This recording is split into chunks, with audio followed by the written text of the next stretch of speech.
Last week I talked about how I was a digital native, and here I am being a digital native vlogging instead of resorting back to writing an entry. This week we're supposed to talk about our reflection on podcasting. And I have to say, this assignment was extremely frustrating, and I'm excited that it's over. It all started out last Friday when we were given this assignment, and with Mary and I both being in civics classes, both of our students, even though hers are in 12th grade and mine are in 8th grade, they're learning about voting and elections. So we thought it'd be important to kind of show them that, you have to be educated in what issues you find important. And also, if your parents view one way, that doesn't mean you have to view that way. So that was our focus of our podcast. We wanted to see what issues people around VT were focused on with the upcoming election, and we wanted to see if their parents' views had any influence on them. So we had all these big aspirations of, going to Major Williams, which is like a second home, or used to be our second home, and hit up the history and political science professors, and maybe get the common people throughout the campus. And if we had time, maybe try and hit the two political headquarters downtown.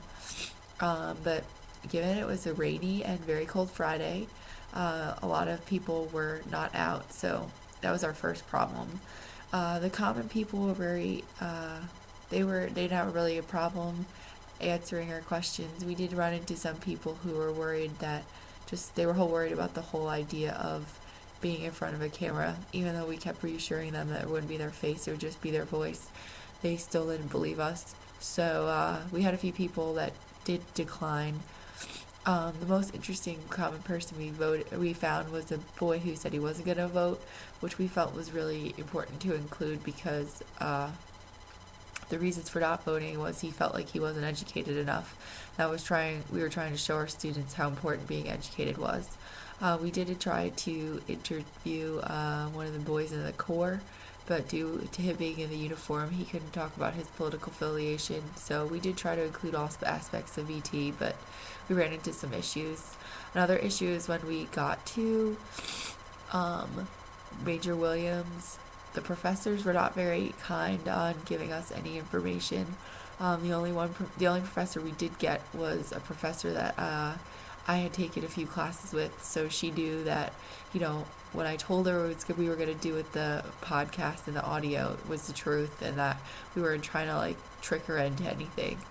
So after we got our people, we ran into problem number 2. We went to Innovation Space to try and rip the audio from our iFlicker, and the guy, who he will remain nameless, he didn't really know how to do this, so we had to sit in Innovation Space for an hour while he looked it up, and he basically couldn't describe it to us, so he just did it for us. So we thanked that man, the Innovation Space.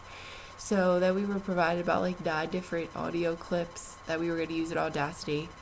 So we went our separate ways on Friday, and we convened on Sunday, and the first issue we ran into was that Audacity wasn't really working on my computer, and my computer was the only one that had the audio clips.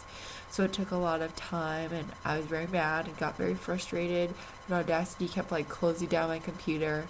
But with some time, I finally got the hang of it, and we finally got it up and running and working. So putting it together wasn't as difficult as probably getting all the people to answer our questions. I found that more frustrating, walking around in the rain with umbrellas and getting wet and stepping in puddles, more frustrating than actually putting the clip together. But after we got everything together, we had our perfect 7 minutes, it was everything we wanted. Then our problem number 3, we ran into problem number 3. Problem number 3 is that we couldn't figure out how to upload it onto our wiki for everybody to share. And after about 4 or 5 hours of working on this podcast, our attention span and stress levels were very high. We just wanted to get it over with.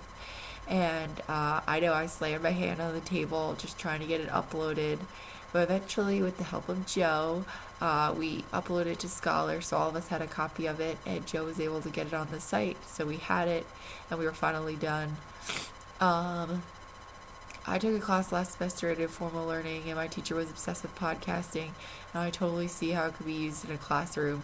I feel like I couldn't bring it. I can bring already made podcasts into the classroom, but I don't feel like I am digified enough to incorporate this technology for my students to use. I think simple things like WordPress, or not WordPress, um, VoiceThread, and those kind of things I would start out with. I would need a lot more practice in creating podcasts before I could bring it in, but I definitely could see how it could be brought into the classroom, and I do think the people who create them have a lot of talent because it was a lot of hard work.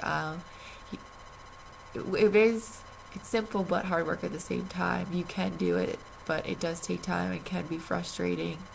And I just looked on Joe's, and he said he has a new understanding or appreciation for podcasts. I do too.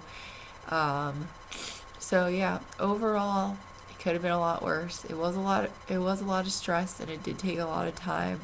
But the end result is something that I think our product, I could bring into my classroom within the next week when they're getting themselves ready for their mock election, and trying to tell our students how important it is to be educated citizens, and you can follow your own path. You don't have to follow what others say, and be educated, and make your own decision based on what you feel is right. So that's all for now on my reflection of podcasting. Hopefully, with more time and experience with technology, I'll become a digital native who is an awesome podcaster.